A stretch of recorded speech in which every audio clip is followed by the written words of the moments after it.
안녕하세요. 큐드라마 이현우입니다. 메르스 환자와 접촉했던 간병인이 검사를 거부하고 도망갔다가 뒤늦게 메르스 확진을 받았습니다.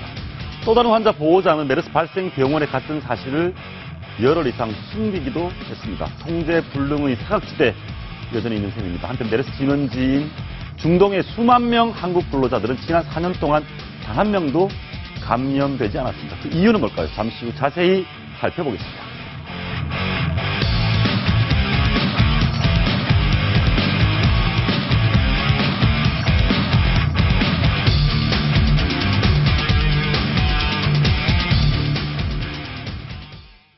문희영표 보건복지부 장관에게 여야 모두 집중 포화를 쏟아부었습니다. 메르스 초기 대응이 실패했다는 것인데요. 어제 열렸던 메르스 관련 긴급 현안 질문부터 이번 사태를 분석하는 정치권의 다양한 목소리 짚어보겠습니다. 조수진 정치부 차장 나오셨습니다. 어서 오십시오. 네, 안녕하십니까.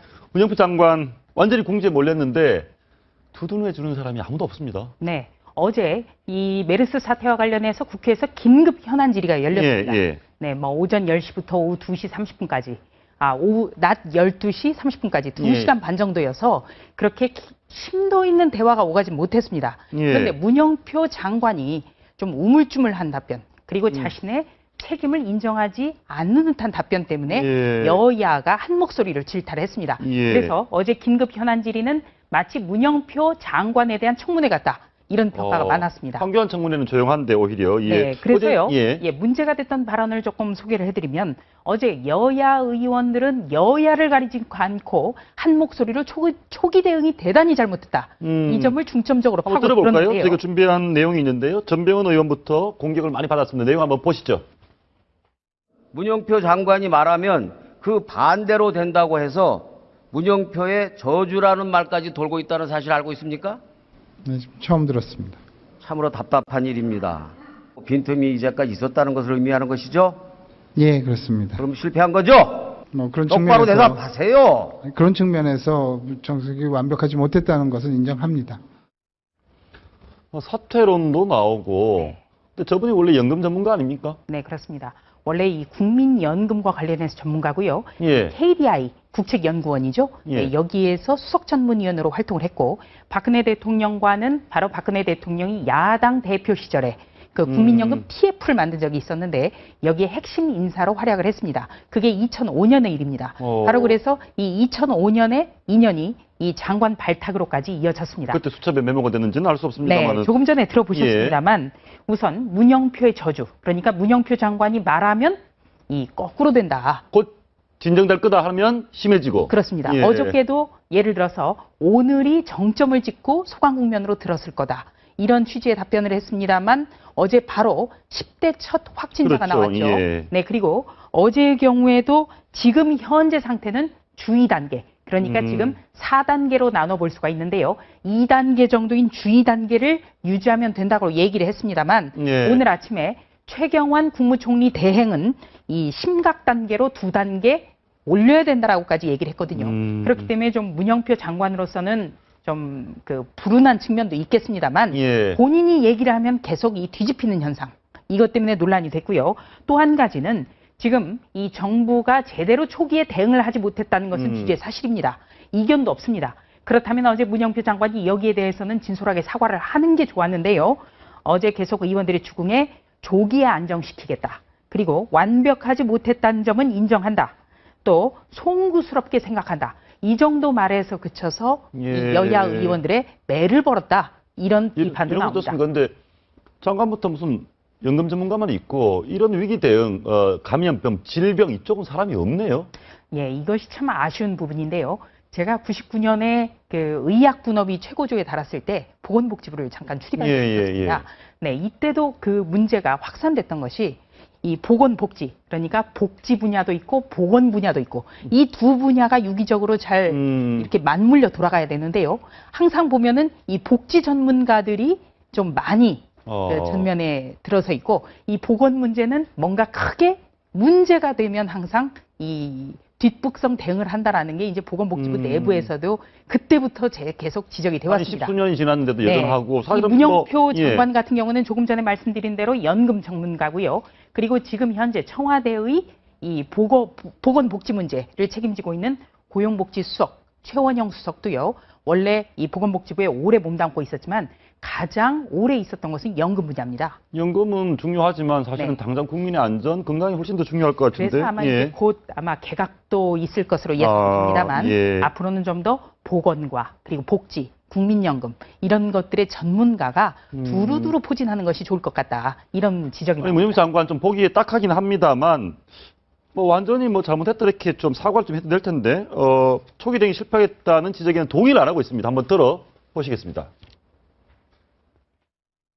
저희가 초동 대응해서 좀 더 면밀하게 대응을 했었으면은 지금보다는 조금 더 빨리 이 메르스 사태를 종식시킬 수 있었으리라고 생각됩니다. 총력을 다해서 하여튼 잠재우는 그런 모습을 보이도록 최선을 다하겠습니다. 예, 저 얘기를 들어보면 실패라기보다는 충분치 못했다. 실패했다라고 솔직히 내려놓는 것이 더 장관으로서 참 국민 보기 좋은 자세 아닌가요? 어떻습니까? 네, 문영표 장관 혼자만의 어떤 그 태도 때문에 이번 사태가 문제가 된 건 아닙니다만 예. 이 복지 전반을 책임지고 있기 때문에 이 초반 대응에 대해서는 정말 90도 각도 머리도 한번 숙이고 그렇죠. 이렇게 국민들의 마음을 사는 행동이 필요한데 초기 대응이 완벽하진 못했다. 이런 답변 때문에 네, 의원들 사이에서도 굉장히 논란이 많았습니다. 예. 저분이 정치인 출신이었다면 좀 더 대응을 잘했을 텐데 하나 더 짚어보겠습니다. 유의동 의원 어제 무슨 자가격리자다, 뭐 능동감시 대상자다 얘기 많았지 않습니까? 네. 메르스 감염 위험이 있는 사람이 왜 국회에 나왔느냐 얘기가 많았는데 어제 얘기 잠시 한번 들어보고 대화 나누겠습니다. 들어보시죠. 보건소에서 전화가 옵니다. 자가격리하라고. 그래서 제가 다시 설명을 했어요. 이런 상황이라고. 제가 자가격리자입니까? 능동감시자입니까, 장관님? 예, 대답을 못하고 있는데 하나 좀 물어보겠습니다. 저분이 국회에 이렇게 활동해도 되는 분인 건 맞습니까? 제가 일단 그 의사는 아니기 때문에 예. 뚜렷하게 말씀은 드릴 수가 없습니다만 보건당국의 얘기. 어제 예. 이제 긴급 현안 질의 내용부터 좀 살펴보면요. 예. 올라가서 이렇게 얘기를 했습니다. 자진 신고를 위해서 119에 수십 차례 전화를 걸었으나 연결이 되지 않았다. 이분의 지역구가 경기도 평택이고 이 평택 성모병원 그러니까 가장 많은 환자가 나왔던 그 예. 1차 진원지로 지금 지목을 받고 있는데요. 그렇죠. 여기를 방문한 사실을 자신이 미리 신고를 하려고 했는데 전화가 연결되지 않았다고 하는데 이렇게 얘기를 하면서 보건복지부 관계자에게 문의를 했더니 능동감시 대상자다. 이렇게 예. 판정을 받았는데 말도 어렵네요. 능동감시. 바로 이틀 뒤에 보건소에서 자가격리 대상자라는 전화를 받았다. 그러니까 자신은 어떤 사람이냐 이렇게 지금 따져 물었거든요. 예. 네, 물론 이 정부 대응의 혼선을 지적하기 위해서 이런 얘기를 한 거죠. 예. 네, 그런데 바로 여기서 말이 그쳤기 때문에 의사당 안이 술렁거렸던 겁니다. 그 다음 말이 하나 더 있군요. 네, 그래서 이 회의장이 굉장히 술렁이면서 이게 어떻게 된 거냐 이런 술렁거림이 있었고요. 여기에 대해서 이제 논란이 번지자 예. 다음 질의에 나선 같은 예. 당 의사 출신인 박인숙 의원이 유이동 의원은 좀 발언에 혼선이 있었다. 자가격리 대상자가 아니다. 이렇게 대신 해명을 했습니다. 그리고 오후에 일파만파로 이제 논란이 커지자 본인이 어떤 격리 대상자 통보를 받은 것이 아니라 최종적으로 판단된 것은 능동감시 대상자다. 이렇게 밤늦게까지 해명을 했습니다. 그런데 이 능동감시 대상자와 자가격리 대상자 저도 참 궁금해서 찾아봤거든요. 저희도 어렵습니다. 예. 굉장히 어렵습니다. 이 능동감시 대상자는 접촉은 했지만 밀접하게 접촉하지 않은 사람을 일컫는 얘기고요. 자가격리자는 환자가 밀접한 곳을 찾은 사람 이렇게 나와 있습니다. 예. 그렇다면 예. 이 환자를 만났거나 그 병원을 들렸는데 밀접한 여부에 따라서 이 분리가 달라진다는 거죠. 그러니까 예. 밀접하면 자가격리 대상이고 밀접하지 않으면 능동감시 대상자라는데 아마도 일반인이 쉽게 판단하기는 좀 어렵지 않은가. 그리고 예. 이제 많은 국민들은 그만큼 이번 질환에 대해서 정부가 허둥지둥 그렇죠. 오락가락 대응을 예. 하고 있기 때문에 국회의원부터 좀 분명한 태도 그리고 또 의원부터 스스로 어떤 본인이 조심하는 게 좋다 이런 예. 것을 알려주는 게 더 타당하지 않느냐 네, 이런 지적이 나오는 예, 것 같습니다. 초기에 그런 얘기 많았지 않습니까? 과잉 대응이 차라리 낫다 이런 얘기도 했는데 일부 전문가들 얘기는 조금 더 걱정스러운 얘기를 하고 있습니다. 서울대우 중앙대 약대 교수 얘기인데요. 한번 교수님 얘기 들어보시겠습니다. 자가격리 대상자가 보건당국의 요청이 없이 스스로가 판단해서 스스로를 그냥 격리하고 있으면 네. 수동감시자라고 볼 수 있고요.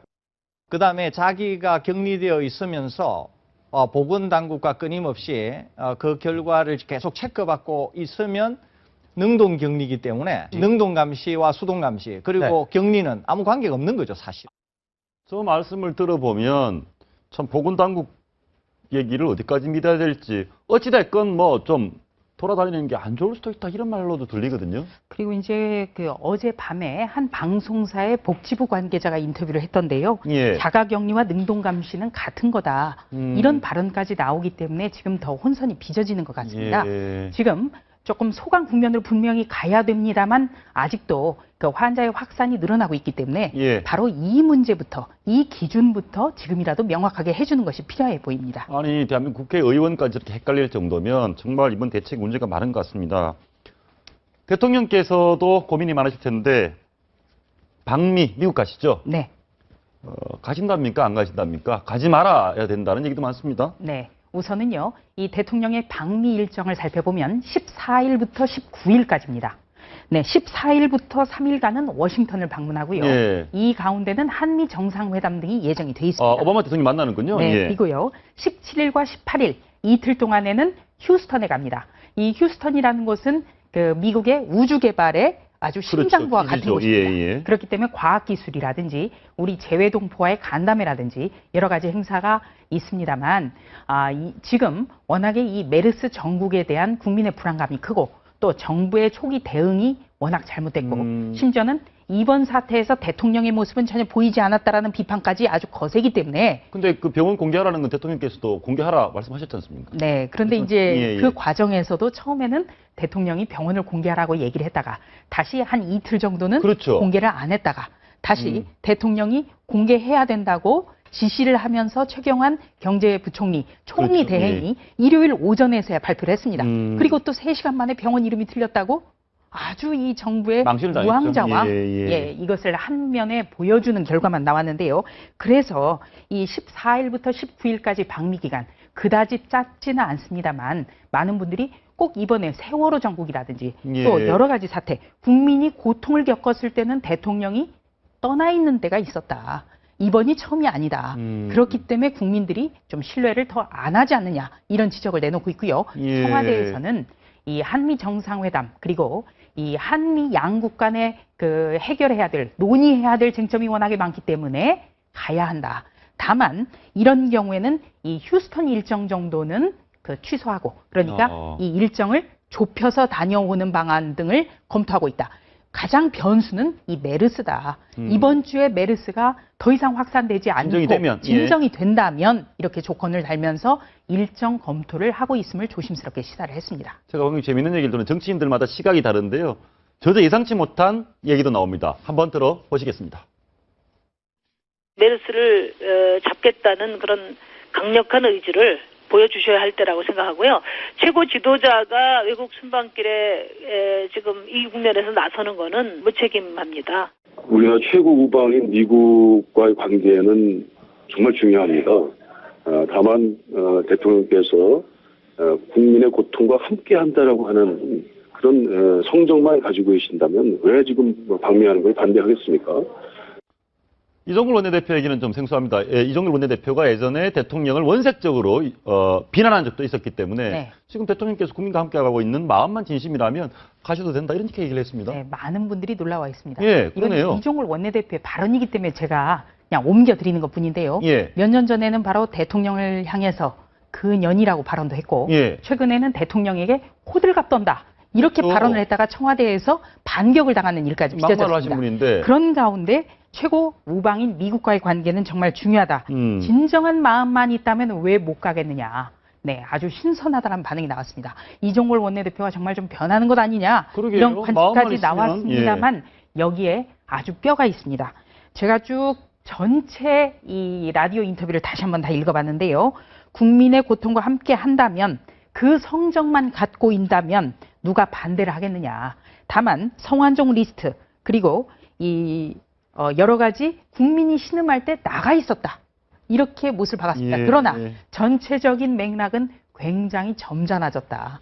그래서 예. 앞으로도 이종걸 원내대표가 이종걸 원내대표 하면 새정치민주연합에서도 굉장히 착한 사람, 성정이 고운 사람 성적이 이렇게 고우신 평가가 분이 이렇게 됩니다. 막말을 자주 하십니까? 그러니까 이제 성정이 곱지만 이렇게 얘기들 합니다. 주변 동료 의원들은 말 주변이 이렇게 그다지 뛰어나지 못하기 때문에 이것이 좀 잘못 나오는 것 같다라는 지적도 하는데요. 예. 앞으로 야당의 원내대표로서 계속해서 이런 점잖은 훈수, 그래서 누가 보더라도 사선 국회의원에 걸맞는 품격을 계속 보여준다면 본인으로서도 또 소속 당으로서도 굉장히 좋을 것 같습니다.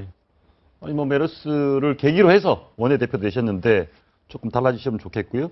사실 메르스 관련해서 메르스 전사로 나선 분이 박원순 서울시장입니다. 그런데 서울시 공무원 시험을 강행한다고 합니다. 네. 13만 명이 모이는데요. 네.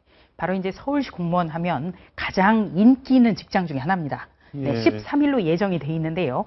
전국적으로 지금 13만 명이 응시했습니다. 그러니까 한마디로 이거는 서울시 공무원 시험이 아니라 전국구 시험이다. 이런 평가까지 나올 법하죠. 네, 그런데 서울시에서도 우왕좌왕하는 모습이 빚어졌습니다. 바로 우리 정부가 비판받던 것, 이 병원의 실명을 공개하느냐, 마느냐, 이 부분을 놓고도 오락가락한 것 때문에 굉장히 비판을 받았는데요. 그렇죠. 예. 서울시도 처음에는 이 메르스 격리 대상자들도 별도의 시험장을 만들어서 시험을 보게 하겠다. 이렇게 얘기를 했다가 이것이 논란이 되자 하루 만에 말을 바꿨습니다. 네, 그러면서 이 예정대로 시험은 치른다.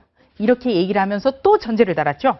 이 지역적으로 어떤 지역사회 전체에 퍼지는 그런 어떤 징후가 발생이 된다면 연기할 수도 있다.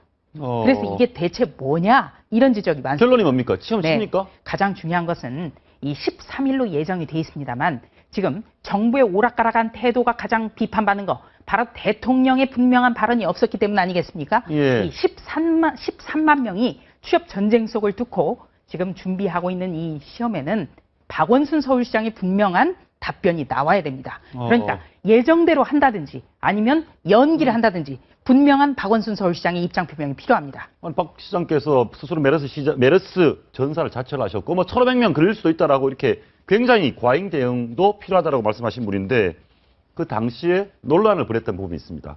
박원순 시장과 35번 환자 의사와의 논란 잠시 보시고 대화 이어가겠습니다. 6월 1일 서울시 소재 35번 환자가 메르스 확진 판결을 받았습니다. 6월 2일 새벽에 그 검체에 대한 확진 결과가 나왔었습니다. 저한테 통보된 거는 6월 2일 날 오전 10시였고요. 35번 환자는 14번 환자와 접촉한 의사로서 지금도 얼굴도 몰라요. 나이도 몰라요. 이름은 뭔지도 몰라요. 14번만 알아요. 5월 29일부터 경미한 증상이 시작되었고 5월 30일 증상이 심화되기 시작했습니다. 그럼에도 불구하고 35번 환자는 5월 30일 1,565명이 참석한 개포동 재건축조합 행사에 참석했고 이에 동행사에 참석한 대규모의 인원이 메르스 감염 위험에 노출되게 되었습니다. 메르스인 거를 알고도 움직였다는 것도 거짓말이고 메르스일 가능성을 알게 된 것 자체가 5월 31일인데 이 35번 환자는 이틀 동안 여러 곳에서 동선이 확인이 됐고 그것은 그만큼 전파, 감염의 가능성이 높아졌다는 것을 의미합니다. 이거는 엄연하게 오보고 그다음에 의사로서의 진짜 자격이 없는 인간처럼 만들었습니다. 저 내용을 다시 본 이유는 저 당시에 일부에서 과잉 대응이다. 시장께서 과도하게 공포를 조성한 게 아니었냐라고 했을 때 허술한 대응보다는 과잉 대응이 낫다 이렇게 얘기했습니다. 네. 근데 13만 명이 모이는 시험에 대해서는 명확한 답을 아직 안 주고 있는 상황이죠. 네, 바로 그래서 이 박원순 서울시장이 서울시의 수장이기 때문에 13일로 예정된 13만 명이 치르는 이 서울 공무원 시험이 대체 어떻게 진행이 되는지 분명하게 밝혀야 되겠고요. 이제 물론 지난주 목요일 밤이었죠. 밤 10시 40분에 긴급 기자회견. 저도 굉장히 긴장했습니다만 이 속보와 정확한 보도 이것이 반드시 맞으면 굉장히 좋겠습니다만 이 속보가 될 때는 정확성이 좀 떨어지고 또 정확한 보도가 되려면 속보는 좀 속보로서의 가치는 떨어지고 이런 측면이 분명히 기사에도 있습니다. 그런데 이 지난주 목요일 날 밤 10시 40분에 심야 기자회견을 자청하면서 한 의사 얘기를 하고 또 1,500명이 감염에 노출될 수 있을 가능성을 열어놨기 때문에 굉장히 충격을 던졌죠. 예, 그렇죠. 예. 그렇기 때문에 좀 더 섬세하게 왜 꼭 그렇게 한밤중에 했어야 되느냐. 여기에 대해서는 비판의 여지가 있습니다만 바로 박원순 서울시장에 대해서 긍정적인 측면도 우리가 좀 평가를 해야겠다. 그렇죠. 예. 박 시장 때문에 이 최경환 총리 대행 이 일요일 날 이 환자들이 경유한 곳 그리고 거쳐간 병원의 명단도 실명 공개했고요. 여러 가지 정부에 오히려 박원순 서울시장이라는 자치단체장이 나섬으로써 중앙정부의 파급 효과를 미치는 긍정적인 측면도 있습니다. 예. 그리고 또 한 가지는 이 박원순 서울시장의 어떤 성급함 그리고 한밤중 기자회견이라는 어떤 일종의 깜짝 쇼라고 비판할 수 있는 대목은 있습니다만 이분이 대선 주자이기 때문에 그랬을까? 이 부분은 전 좀 미지수입니다. 예, 왜냐하면 안희정 충남도지사도 대선 주자고 여러분들이 또 대선 주자로 평가받고 있기 때문에 일단 이 박원순 서울시장이 긍정적인 측면도 일정 부분 인정을 합니다만 예. 바로 정부를 비판하고 있는 것이 일관성 문제이기 때문에 본인 스스로부터 서울시 공무원 시험에 대해서 분명한 입장을 밝혀야 된다. 예, 마무리를 좀 해보겠습니다. 35번 환자와의 갈등, 과잉이다. 이 부분은 아직 결론이 안 났습니다. 35번 환자의 얘기를 조금만 더 들어보시겠습니다. 거짓말을 한 거죠. 하늘에서 천벌이 왜 안 내리나 궁금해하고 있어요. 지금 제 의견이 틀렸다고 그러면 박원순 시장 측에서 반박했겠죠, 제 의견에 대해서. 근데 싹 피해가는 거 보면은 본인이 틀렸다는 거 본인도 알 거예요. 예, 이런 좀 상황이 됐는데 오늘 박원순 시장께서는 저 35번 환자 본인을 그렇게 굉장히 억울하다며 박 시장에 대해서 나를 세웠던 의사에 대해서 위로의 뜻을 전했습니다. 네. 그 얘기도 한번 들어보시고 마무리하겠습니다. 보시죠. 무엇보다도 확진 판정을 받은 의료진 여러분께 위로와 격려의 말씀을 드립니다. 특히 지난 기자회견에서 말씀드렸던 35번 환자, 그분 역시 최전선에서 진료하시던 의료진이었습니다. 행여 지난 기자회견에서 저희 서울시의 의도와는 관계없이 메르스 전염이 의사와 병원의 부주의 탓이라는 그런 오해가 야기되었을 수 있습니다. 그 일이 당사자와 의료진들의 마음에 상처가 되었을지 모르겠습니다. 이 자리를 통해서 심심한 유감 또 위로의 말씀을 드립니다. 조 수장 어떻게 들으셨습니까? 의도와는 상관없이 그렇게 됐다. 뭐 미안하다 이런 것 같습니다. 네, 우리가 이번 메르스 사태를 겪으면서요. 이 어떤 것을 하더라도 정답은 없다라는 점을 전 느꼈습니다. 예. 네, 그만큼 정부 대응도 대단히 잘못됐고 또 이 환자의 정보라든지 병원의 정보에 대해서 목마름이 어느 정도인가 그것도 절실히 깨달았습니다. 그래서 박원순 서울시장이 이미 한밤중 기자회견으로 인해서 서울 시민들도 깜짝 놀라게 한 측면도 있고 또 그만큼 정부에 환기시킨 측면도 있습니다. 예. 다만 이 환자분도 억울하시겠지만 또 병원 관계자분들 중에도 억울함을 토로하는 분들이 굉장히 많습니다. 예. 하지만 이분도 어떤 좀 긍정적인 측면을 알아주시고 천벌을 받을 거라든지 거짓말이라든지 이런 표현은 조금 서로가 자제하고 또 예. 박원순 서울시장도 이 부분에 대해서 그 사과를 한다면 앞으로 저분도 서울 시민이니까 한번 그렇죠. 만나서 허심탄회하게 조금 뭐 증세라든지 이런 거에 대해서도 또 그 여론을 수렴하는 좋은 기회로 삼았으면 좋겠습니다. 예, 오늘 토크 정치권 얘기 하나만 더 물어보고 네. 마무리하도록 하겠습니다. 황교안 총리 후보자 뭐 세간에 그런 얘기도 합니다. 좀 총리 청문회 메르스 덕분에 메르스 틈을 타서 네. 좀 공격을 좀 덜 당하고 지나가는 게 아니냐. 네. 이 새정치민주연합에서 이런 얘기가 나옵니다. 이거는 제가 전원을 지금 소개를 해드리는데요. 이번 어떻게 보면 메르스 때문에 이 황교안 후보자와 이 책임론에 시달렸던 문재인 대표가 예. 굉장히 살아났다. 이런 평가가 나왔습니다. 네, 이종걸 원내대표의 경우에는 어떤 한방이 야당에 없었던 것이 아니라 황교안 후보자가 자료 제출을 워낙 안 해서 한방이 사라진 것뿐이다. 그런 얘기도 이렇게도 또 있군요. 주장을 하고 있습니다. 예. 네, 황교안 후보자 같은 경우에는 계속해서 제기되는 의혹에 대해서 청문회에서 투명하게 밝히겠다고 수십 차례 얘기를 했습니다. 그만큼 청문회에 성실한 답변을 요구를 드리겠습니다. 예, 알겠습니다. 소장 오늘 말씀 고맙습니다. 맞습니다.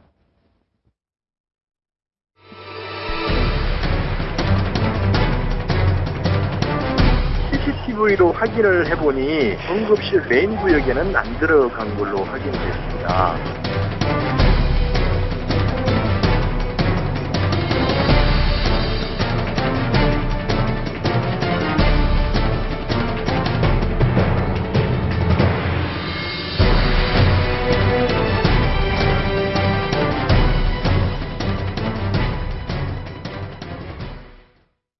메르스 환자 접촉해 자가격리 대상이 된 의사 부부, 필리핀 여행을 다녀온 것으로 알려 큰 충격을 줬었습니다. 페도라마에서 단독으로 연결해 입장 들어보겠습니다. 또 메르스 진원지 사우디에서 수년간 근무하고 돌아오신 건설업체 임원도 직접 모셔서 말씀 들어보시겠습니다. 신지호 전 새누리당 의원, 명승권 국제암대학원 대학 교수, 임도현 사회부차장, 그리고 오늘 나오신 김선우 GS건설 상무님 모셨습니다. 어서 오십시오. 네, 안녕하세요. 예. 해외 논란, 메르스의 확진을 받았는 의사. 그러니까 자가격리 대상자가 해외여행을 다녀왔다. 네. 차장, 이 내용 다시 한번 설명을 좀 해주시죠. 지난번에 그 72세 여성 할머니인데 메르스 그 확진 판정을 받았죠, 결국은. 예. 그 사이에 자택 격리 통보를 받은 이후에 순창으로 내려간 일이 있습니다. 예. 순창 지역이 그 깜짝 놀란 적이 있었는데 그 당시에 순창 지역에 있던 내과와 정형외과 그 부부가 합니다. 정형외과는 남성 이제 남편이 하고 예. 그 내과를 여성이 하는데 같은 건물에 병원이 있었다 그럽니다. 그래서 차례차례 이 할머니가 6월 2일과 4일에 그 병원에 방문해서 진료를 받습니다. 물론 이 당시는 아직 확정 판정은 아닌데 할머니는 격리 대상임에도 불구하고 이제 돌아다닌 거죠.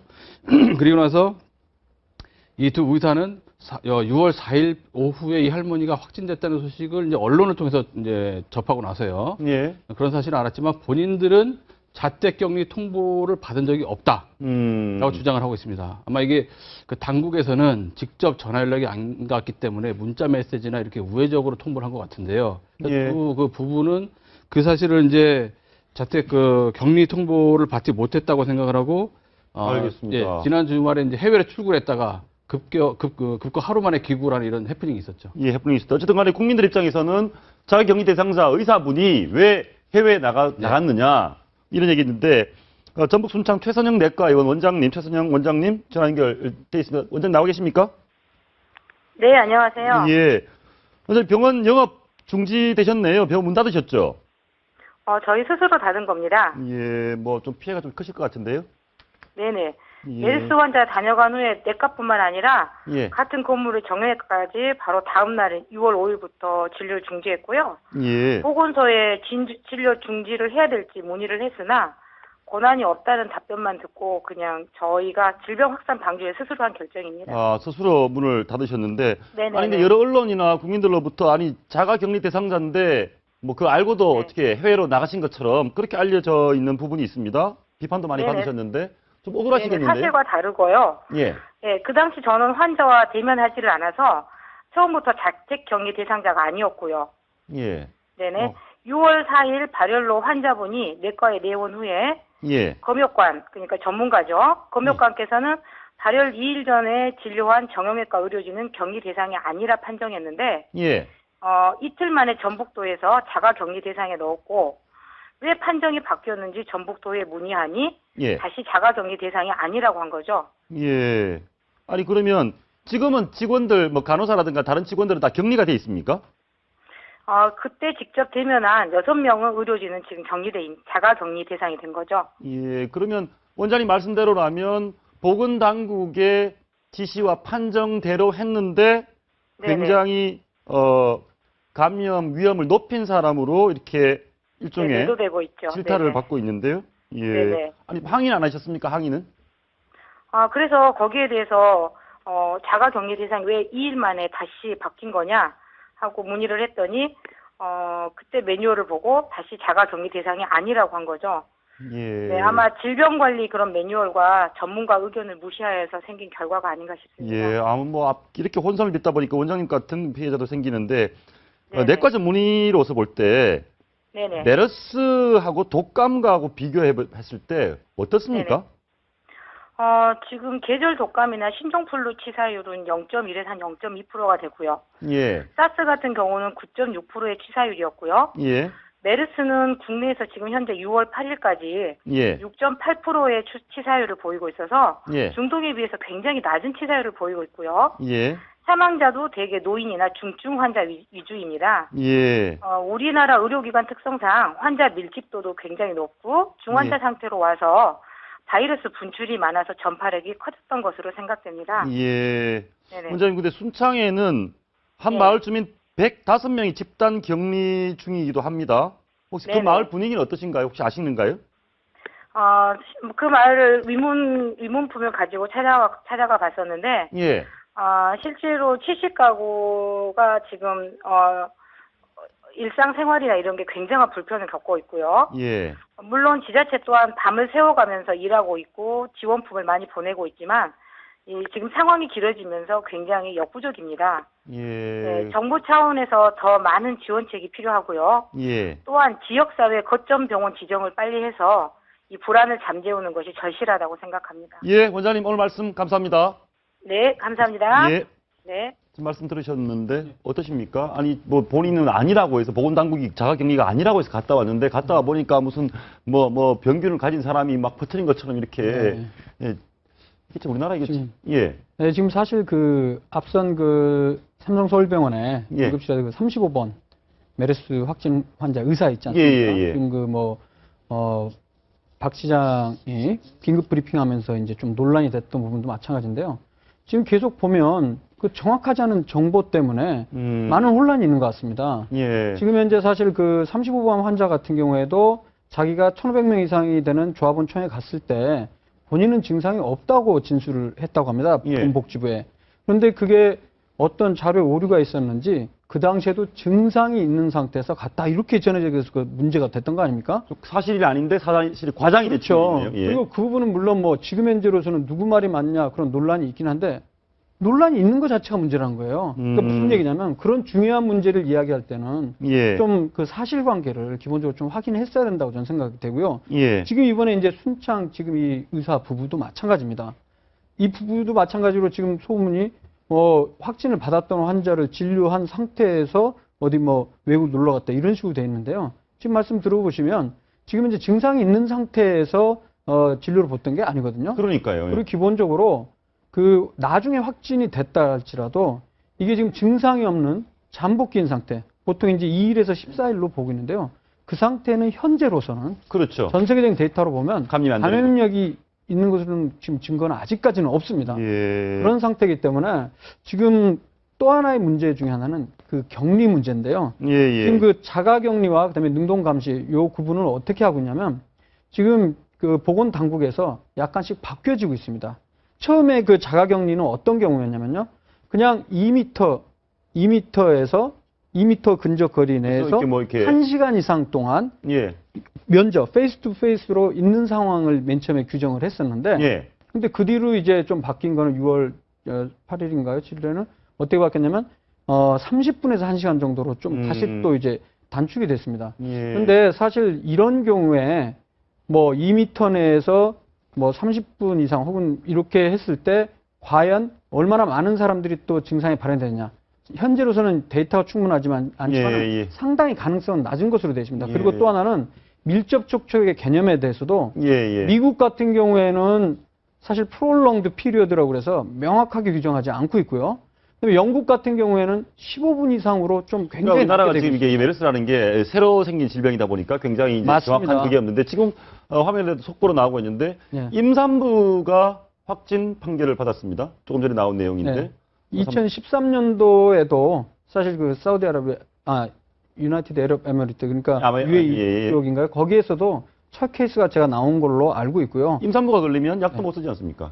일단은 사실은 메르스 자체는 현재 치료약은 없는 상태긴 합니다. 보조적인 치료로 이제 항바이러스제를 넣긴 하지만은. 그거 좀 마무리 좀 제가 말씀인데요. 그래서 지금 현재 미국 질병관리본부 CDC에서는 홈페이지를 들어가 보시면 일단 메르스 확진자와 밀접 접촉을 한 사람에서는 어떤 그 조치를 취하라고 되어 있냐면요.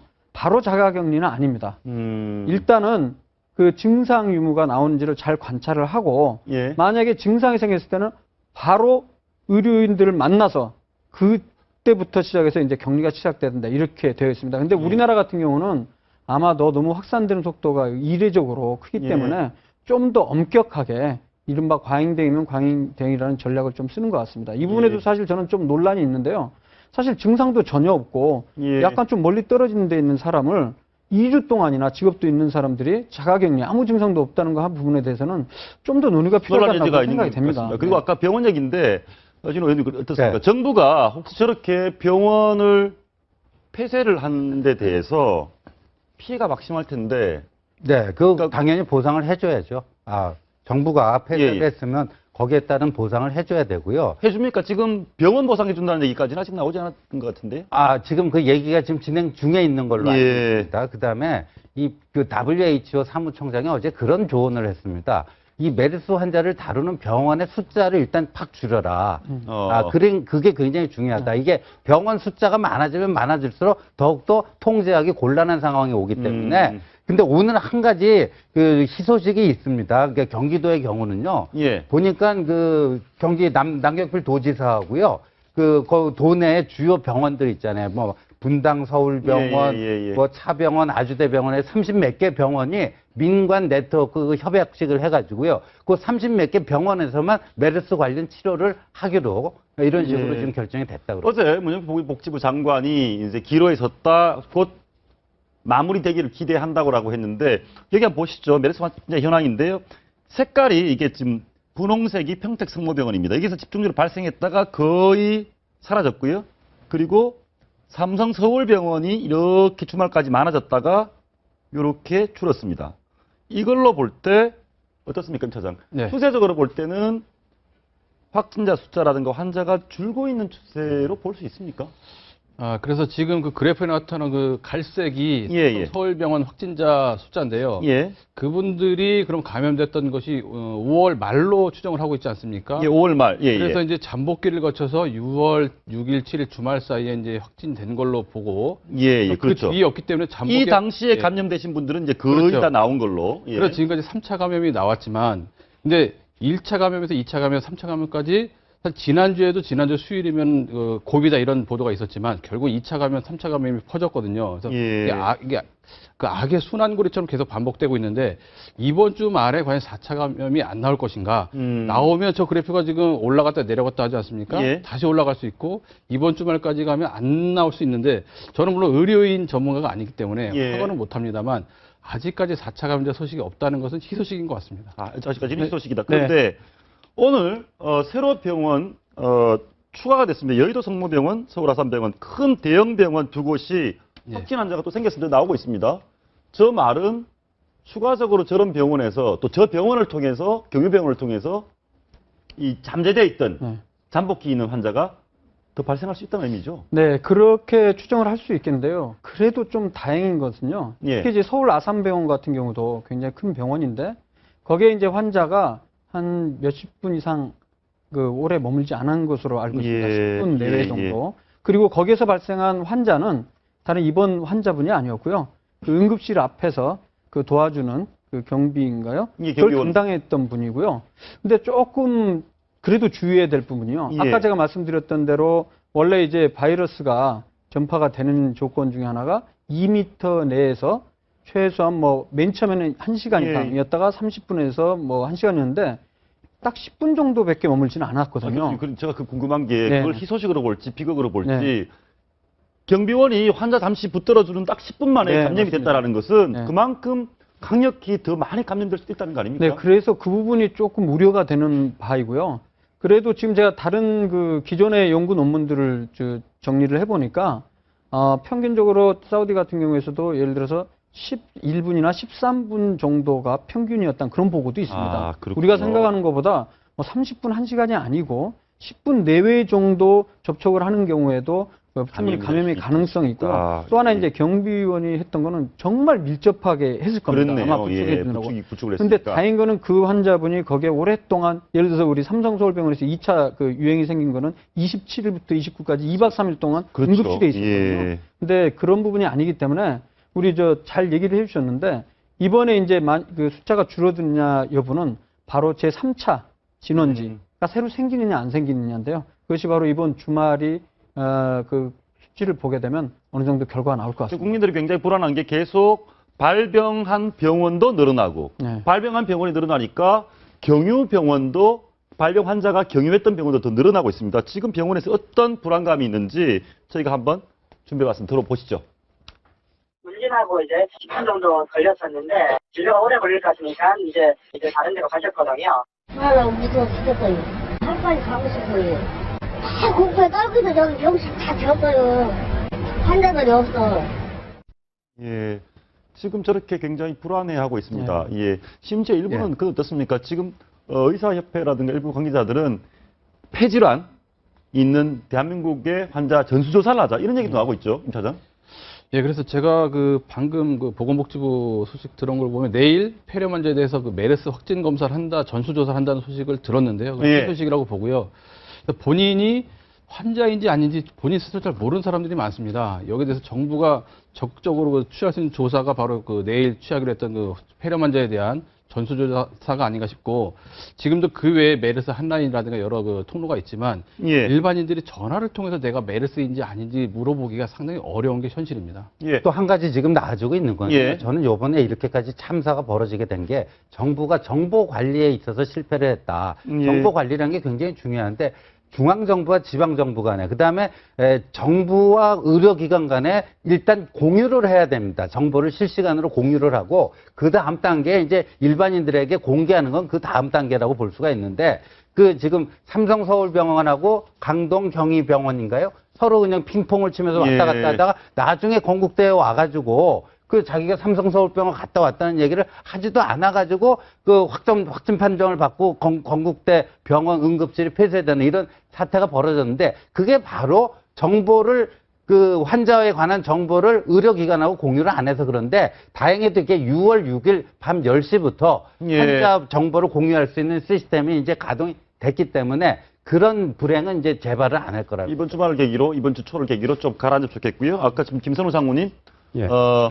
사우디가 메르스 진원지입니다. 메르스 진원지에서 쭉 근무하신 상무님 입장에서 한국의 이 소동을 보시니까 어떻습니까? 글쎄요, 여기 오니까 이제 상당히 상당히 걱정들을 많이 하는데. 아니, 상무님 근데 언제부터 언제까지 계셨습니까? 제가 이제 첫 부임이 2012년 6월부터 2015년 4월까지 있었습니다. 그러니까 그럼 메르스 발병했을 때부터 해가지고 지금까지 계신 거네요? 예, 한 3년간 이제 사우디에 있었는데, 저희가 실제적으로 사우디에 상주하면서도 이런 어떤 두려움 같은 거는 전혀 없었었거든요. 예, 아니, 거기 현장에 인력이, 현재 인력, 제3국 인력 합치면 몇 명쯤 근무를? 저희 현장 같은 경우 약 4,000명이 있었습니다. 4,000명. 예. 근데 이제 저희 한국 사람들은 별도에 이제 숙소하고, 그다음에 이제 1인 1실을 썼기 때문에 저희가 이제 특별히 개인 위생이나 이런 거는 잘 관리를 하고 있습니다. 지난해가 2014년도가 사우디에서 메르스 사망자 가장 많이 발생했지 않습니까? 그때는 좀 걱정 공포는 없었습니까? 그런 거 없었습니다. 저기 나오고 있는데 한국 근로자 지금 현재 중동에 나가 있는 게 12,000명 이상이고요. 메르스 발병국에만 7,000명 이상이 나가 있고, 일부 협력업체를 합친다든가 하면 지난 4년 동안, 2012년 발병 이후 4년 동안 연 인원을 따지면 5만 명, 4만 명. 그 정도 될 겁니다. 그중에 감염자가 한 명도 없습니다. 그 이유를 제가 좀 설명을 드릴게요. 예, 저희가 준비해 본 것은 이런데요. 이걸 한번 물어보겠습니다. 건설 현장에 의료진이 상주하고 있으면서 전염병이 돌면 매일 체크한다? 맞습니까? 예, 맞습니다. 의료진 상주는 당연하고요. 그다음에 이제 문제가 좀 있다라고 이제 되면 매일 체크를 해서 그 경계가 없어질 때까지는 매일 체크를 합니다. 그리고 하나만 더 보겠습니다. 요즘에 숙소는 1인 1실인가 보죠? 당연하죠. 그리고 화장실, 욕실 다 따로 있고. 제가 그 얘기를 들었는데, 교수님. 본인이 메르스에 걸린지도 모르고 걸렸다가 나은 경우도 있다고 하더라고요. 그럼요. 그래서 1인 1실을 쓰지 않으면 혹시 이 중에 한 명 걸렸을 때 전파가 될 수 있는데, 이런 부분들이 중동 근로자 수만 명이 전혀 메르스에 안 걸린 원인으로 볼 수 있습니까? 네, 그런 부분도 분명히 영향을 미쳤을 거라고 생각하고요. 그리고 잘 아시겠지만 정말 그래도 불행 중이지만 조금 그래도 우리가 안심 되시는 것 중에 하나가, 이 메르스는 신종플루나 사스처럼 공기 감염을 통해서 지역사회 감염은 아직까지 보고가 없거든요. 그러니까 주로 비말 감염이라고 해서 아주 근거리에서 그 바이러스를 많이 하면 기침이나 타액 이런 부분들에 의해서 직접적으로 감염이 되는 거거든요. 근데 이제 그러니까 아마도 중동 근로자분들 같은 경우에는 그 안에서 그런 유행이 있었기 때문에 더 기민하게 반응을 하고요. 그리고 한번 만약에 열이 나거나 그랬다면 바로 그걸 의심을 해서 바로 병원을 전전하거나 그러지 않고 가능하면 그 한 병원 내에서 격리가 되면서 진단하고 치료가 됐었겠죠. 만약에 그런 차이가 있을 것 같습니다. 상무님, 만약에 계실 때 열이 나는 근로자들 있었을 거 아닙니까? 예, 있었습니다. 열 나면 어떻게 합니까? 일단 저도 한 3번에 걸쳐서 감기에 걸렸었는데 기본적으로 이제 저희 의무실을 24시간 가동을 하고 있기 때문에 뭐 즉각 이제 의무실을 통해서 진료를 받고 안 되면 이제 큰 병원으로 가는데 큰 병원으로 갈 때도 별 제약 없이 잘 다녀오고 그랬었습니다. 예. 아니 그리고 2002년도에 사스가 유행한 이래로 해외 건설 현장의 보건 더 철저해졌다는 얘기도 하더라고요. 예, 그것도 맞는 말씀입니다. 예, 지금 건설 현장에서 누가 메르스 걸렸다 이러면 엄청난 손해죠.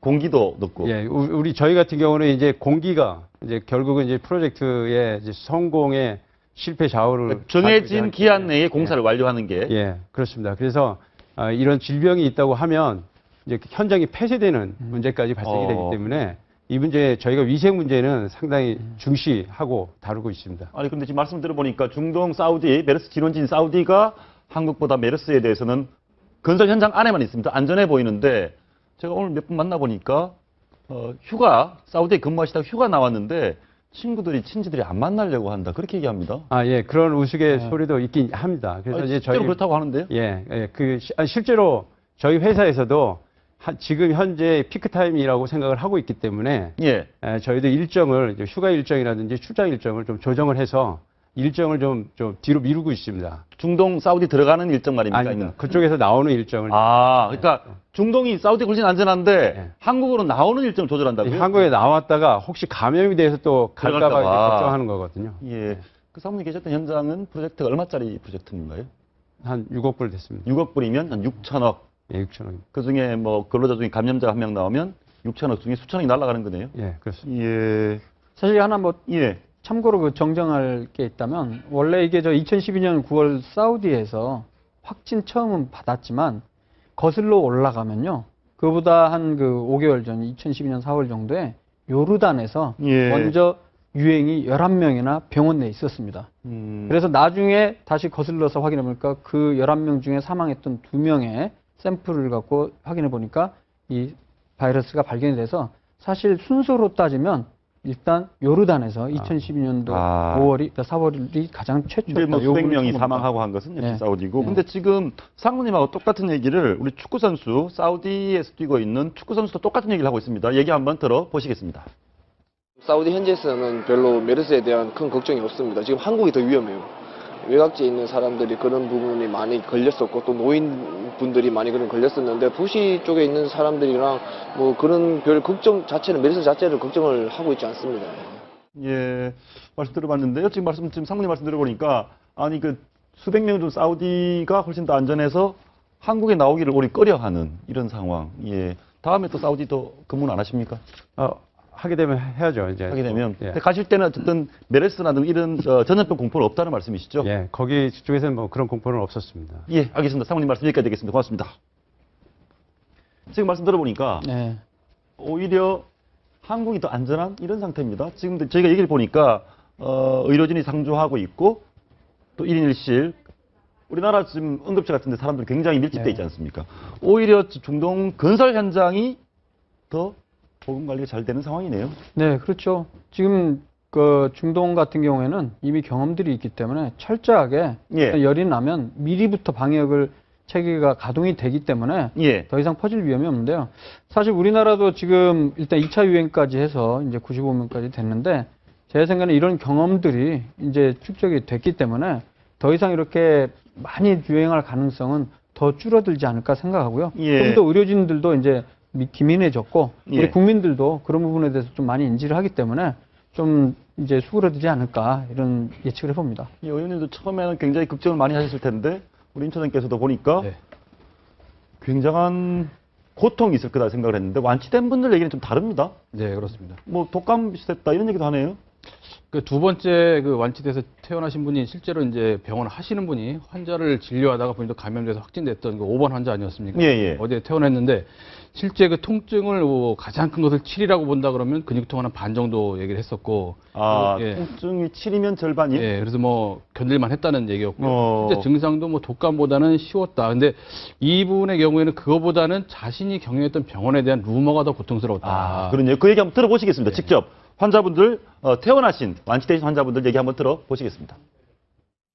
그냥 감기 걸린 거랑 똑같죠. 열 좀 나고, 예, 감기 걸린 거랑 저 같은 경우에는 기침도 없었고, 가래도 없었고, 열이 39도, 40도 막 이렇게 됐기 때문에 정신이 혼미해요. 어떻게 까딱까딱 얘기를 할 수가 없었어요. 독감을, 그러니까 통증 격도 7이라고 한다고 하면 한 3, 4, 그렇게 심하지는 않았습니다. 저희 경우에는.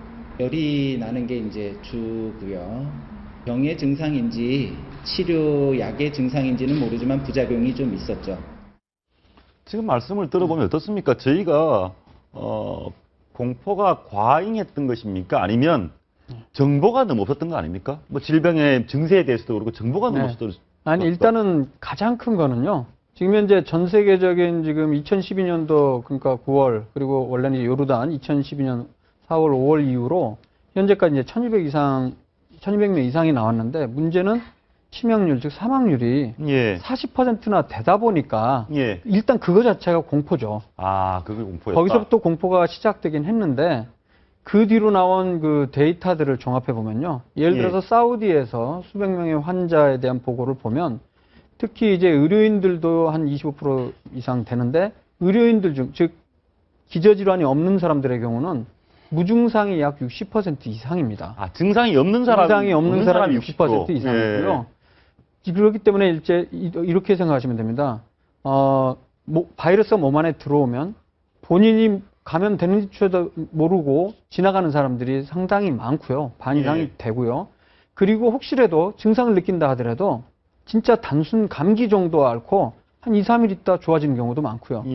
또 독감 정도로 생각하는 사람도 있고 또 이제 어떤 한편으로는 이제 독감보다 좀 더 심하다고 느낀 분들도 간혹 있습니다. 있겠죠. 그리고 이제 증상 자체도 가장 대표적인 거는 고열이 가장 특징적입니다. 그리고 이제 호흡곤란이나 기침이 많은데요.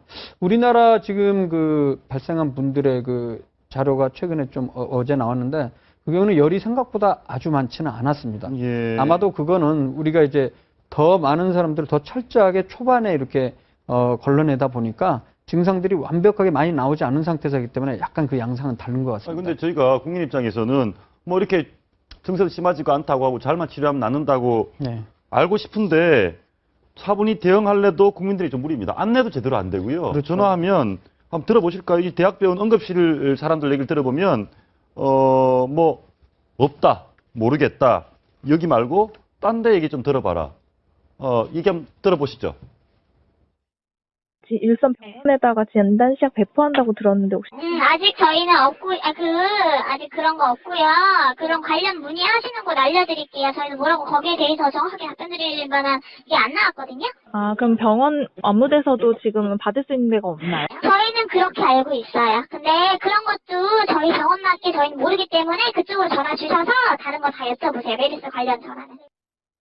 말씀 들어보면요. 이곳 전화하면 저쪽 보건소 이렇게 막 핑퐁 이렇게 막 됩니다. 아, 근데 이제 저거는 아주 초반엔 그랬을지 모르겠는데요. 현재는 대형 병원들에서는 기본적으로 감염관리실이 다 있습니다. 그래서 제가 이제 국립암센터에서 근무를 하는데요. 우리 병원 같은 경우에도 의심되는 환자가 있다면 외래 수준에서 보는 게 아니고 바로 격리된 그 진료시설인 그 응급실 옆에 위치한 그 감염관리실 쪽에 우리가 의뢰를 해서 그쪽으로 보내게 돼 있습니다. 그렇군요. 근데 지금 전화도 그렇게 돼 있는 것 같아요. 맨 처음에 응급실에서는 전화를 받았을 때 이쪽에서 우리는 잘 모르지만은 아마도 감염관리 쪽으로 전화해라 이런 의도였지는 않았을까 생각됩니다.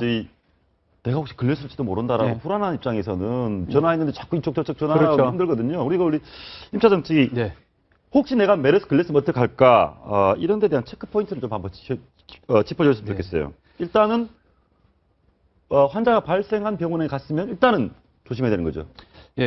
그래서 실제 그 몇 가지 우리가 신고할 수 있는 또는 문의할 수 있는 전화번호가 있지 않습니까? 그 문의를 해보면 가장 먼저 물어보는 것이 경유병원이나 확진병원에 간 적이 있느냐 또는 그런 곳에 간 사람과 직간접적으로 접촉한 적이 있느냐 이거더라고요. 첫 번째가 이제 갔는지를 확인하고요. 그게 이제 가장 확실한 증거인데 사실은 전 국민 중에 실제 그런 병원에 간 사람보다는 가지 않은 상태에서 저 화면에 나오는 대로 열이 있거나 가래, 기침, 복통 이런 증상이 있을 때 의심하는 사람들이 있거든요. 근데 여기에 대해서 실제로 지금 메르스 한라인 저기 번호가 나와 있죠. 043이 저기 충북 오송에 있는 질병관리본부입니다.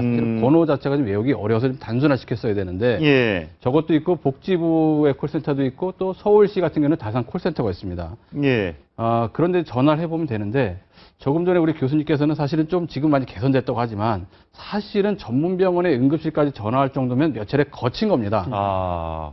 처음부터 그 전문병원의 해당 부서의 전화번호를 알고 걸기는 어렵거든요. 그러다 보니까 다산 콜센터나 복지부 콜센터나 아니면은 메르스 한라인을 거쳐야 되는데 거쳐도 10번 걸면 제 경험상 한 번에 연결되는 경우는 한 30% 되고요. 나머지는 하루에 수천 건씩 전화가 오기 때문에 한 번에 연결이 안 됩니다. 또 연결이 되더라도 그 ARS 안내번호를 좀 몇 차례 거쳐야 되고요. 또 하나는 상담받는 분들이 최대한 열심히 해주는데 아무래도 의료인이 아니다 보니까 상담이 개인적 차가 있습니다. 좀 비교적 소상하게 쉽게 설명해 주는 분도 있고 좀 어렵게 설명해 주는 분도 있고 또 하나는 결정적으로 많이 의심되면은 접수를 받아주는데 그 이후에 보건소나 이제 메르스 상황실에서 다시 전화가 오는 이런 케이스이기 때문에 일반인들이 물어보고 접수하고 전화를 기다리고 하는 과정을 굉장히 이제 어려워하는 거죠. 예, 그럴 수밖에 없는 상황이 있습니다. 저게 중앙메르스관리대책본부 총괄기획반장님 얘기를 좀 들어보려고 하는데요.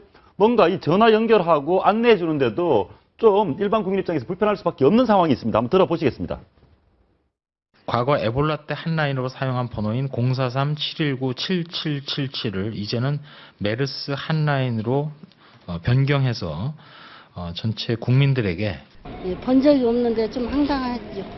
번호를 보기는 봤어요. 방송에서 봤는데 너무 빨리 지나가서 외우지를 못했어요. 번호는 사실상. 예, 043인가요? 질병관리부 지역번호도 있고 719 이게 너무 복잡한 번호인데. 근데 저분은요, 설명하면서 한라인이 뭔지를 한라인의 의미를 모르는 것 같아요. 예를 들면 우리가 뭐 단축키 같은 거 1번 누르면 뭐가 나온다든가 긴급 상황 시에 할 수 있는 게 그게 이제 한라인 아닙니까? 그런데 저렇게 그냥 지역번호부터 길게 해놓고 저게 한라인이다. 그러니까요. 한라인의 개념 자체를 이해를 못 하시는 거예요. 근데 저런 거 사소하지만 저런 거 하나라도 좀 국민이 딱 이해하기 쉽고 금세 외우기 쉬운 걸로 좀. 사실 저희 전문가들조차도 저도 저 번호를 계속 외우려고 하는데 잘 눈에 안 들어오더라고요. 지금 방송에서 지나가는데 어떻게 외우겠습니까? 129, 120인데. 근데 다산 콜센터 같은 경우에도 전화를 하면 너무 폭주를 하고 있거든요. 지금 다산 콜센터 전화 받느라고 목이 쉰 분이 계십니다. 한번 들어보시겠습니다. 메르스 상담으로 인해 연결이 원활치 않을 수 있습니다. 메르스가 아닌 일반 상담은 자제해 주시기 바랍니다. 저런 자동 안내 전화가 나오고요. 전화 받으시는 실제 받으시는 상담 직원은 거의 목이 쉴 지경입니다. 이런 부분도 너무 작지만 정부가 좀 신경을 덜 쓴 부분인 것 같습니다. 저 다산 콜센터는 이제 서울시에서 운영하는 거고요. 아시다시피 뭐 서울시 행정에 관한 모든 거에 대해서 어떤 상담도 할 수 있거든요. 그런데 아무래도 이제 메르스가 폭주하다 보니까 지금 기존에 하던 것과 이게 너무 중첩되면서 이제 과부하가 걸린 것 같아요. 이런 부분 어떻습니까? 저희가 오늘 보니까 정부가 대처 잘못했다. 초동대처 위반 부분도 있지만 본인이 어느 병원에 갔다 왔다는 사실을 숨긴 환자들도 계속 발견이 되고 있습니다. 숨긴 사람을 어떻게 파악합니까?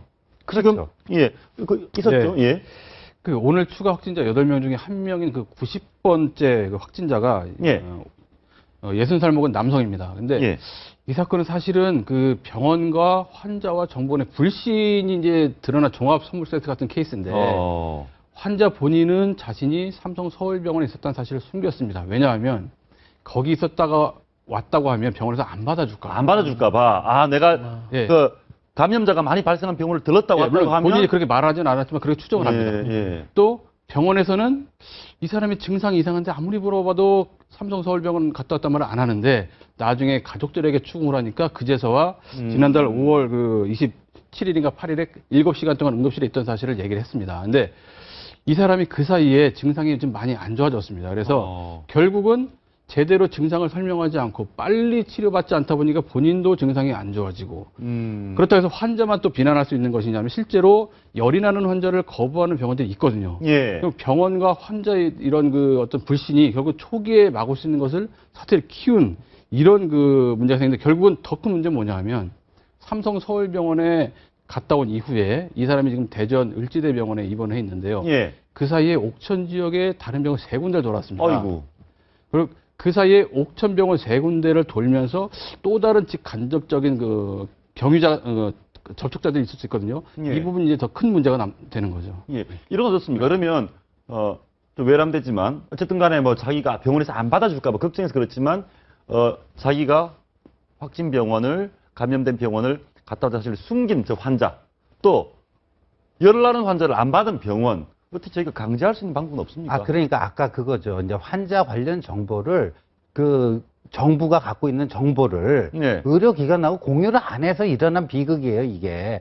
건국대 그것도 마찬가지고 지금 소개해 주신 사례도 그렇고요. 환자가 설령 속이더라도 병원에서 그 환자 이름하고 주민등록번호만 이렇게 넣어보면요. 어디 다녀왔구나. 이게 실시간으로 가능합니다. 왜냐하면 다 그 국민건강보험, 의료보험으로 하니까 이게 실시간 파악이 가능해요. 그 시스템을 가동을 안 했기 때문에 이러한 비극이 벌어진 거죠. 그래서 아까 6월 6일 밤부터 이거를 지금 하고 있기 때문에 이와 유사한 사태는 벌어지지 않을까 이렇게 보는 거죠. 근데 교수님 이건 어떻습니까? 예를 들어서 제가 간단한 감기가 열려서 동네 내과에 갔다 왔고 그 다음 주에는 눈이 좀 아파서 안과에 갔다 왔고 그 다음 주에는 목이 아파서 이비인후과를 갔다 왔는데 내가 어느 병원에 언제 어디에 갔다 왔다는 게 전국에 있는 모든 병원이 그 정보를 공유한다 그러면 개인정보가 지나치게 누출되는 거 아닙니까? 네, 그런 측면도 좀 있을 수 있습니다만 그러나 현재로서는 저희가 이제 환자를 진료를 보고 약 처방을 내면 만약에 똑같은 약이 중복되는 경우에는 자동으로 또 뜨게 되어 있습니다. 그러니까 기존 다른 병원에서 얼만큼 약을 받았다 이런 시스템은 있거든요. 또 하나 더 기가 막힌 일도 있었습니다. 임차장님께 소개를 해주시면 좋겠는데 메르스 확진을 받은 환자가 사실은 병원에서 검사 받으라고 했는데 검사를 안 받고 차트엔 도망을 가버렸습니다. 그리고 뒤늦게 한참 다른 데 활동을 하다가 돌아와서 검사 받았더니 메르스 환자. 어떡합니까? 이게 심각한데? 이번 경우가 사실은 자신이 어느 병원에 있는지 말하지 않는 것보다 훨씬 심각한데요. 그 환자에 대해서 사실 오전 내내 궁금증이 있었는데 서울 금천구청에서 이 환자에 대해서 이제 소상히 밝혔습니다. 이 사람의 간단한 신원과 이동 경로를 밝혔는데 이 부분이 사실은 굉장히 밝혀야 될 부분이 많고 중요한 내용인데 이 사람은 동탄 성심병원에서 간병인으로 일을 했던 사람입니다. 근데 자기가 간병했던 병실에 그 환자는 그 옆에 환자가 이제 메르스 확진 환자가 됐는데 그 확진이 확인되면서부터 지난달 29일에 이 간병인에 대해서 당국이 관리 대상자로 통보를 하게 됩니다. 근데 이 사람이 물론 기자회견에서 이미 밝힌 내용이니까 말씀드리자면 51년생이니까 우리 나이로 64살인데 외국 국적 동포 국내 거주자, 다시 말해서 중국 동포입니다. 그래서 추정을 하자면 아마 본인이 이것으로 인해서 일을 못하는 것에 대한 부담 때문에 아마 그렇게 하지 않았을까라고. 메르스에 걸리고 확진이 되면 일자리를 놓칠까 봐. 보는데 31일에 동탄 성심병원에서 나갑니다. 그래서 말씀하신 대로 차트에는 무단 이탈로 이제 기록이 남아 있는데 그 이후에 오늘 오전에 메르스 거점 병원에 입원했으니까 거의 9일 동안 자유롭게 돌아다녔습니다. 그래서 이 사람이 돌아다닌 그 동안 어디 있었느냐, 어떤 대중교통을 탔느냐가 문제인데, 오늘 교수님께서도 메르스 바이러스는 공기 감염보다는 타액이나 기침을 통해서 이제 전염될 가능성이 크다고 말씀하셨는데, 이 사람이 5월 1일에 이제 병원을 나가는 게 저녁 5시 반입니다. 그 시간에 나가서 동탄 성심병원에서 버스를 타고요, 1호선 병점역으로 갑니다. 1호선 병점역에서 지하철 타고 금천구청역까지 내립니다. 여기에서 다시 마을버스 1번을 타고 자택까지 갑니다. 그리고 나서 그 다음 6월 1일 월요일에는 자택에서 쉬고 나서요. 6월 2일에 다른 질환 때문에 서울에 있는 영등포에 있는 다른 A병원에 이제 내원을 가는데 여기에서 마찬가지로 마을버스 1번을 다시 타고 금천구청역에 내려서 1호선을 타고 지하철을 탄 다음에 대림역까지 갑니다. 이 문제가 계속 반복이 됐기 때문에 금천구청에서 이 마을버스 1번에서 소독을 했습니다. 그래서 마을버스를 여러 날을 탔고요.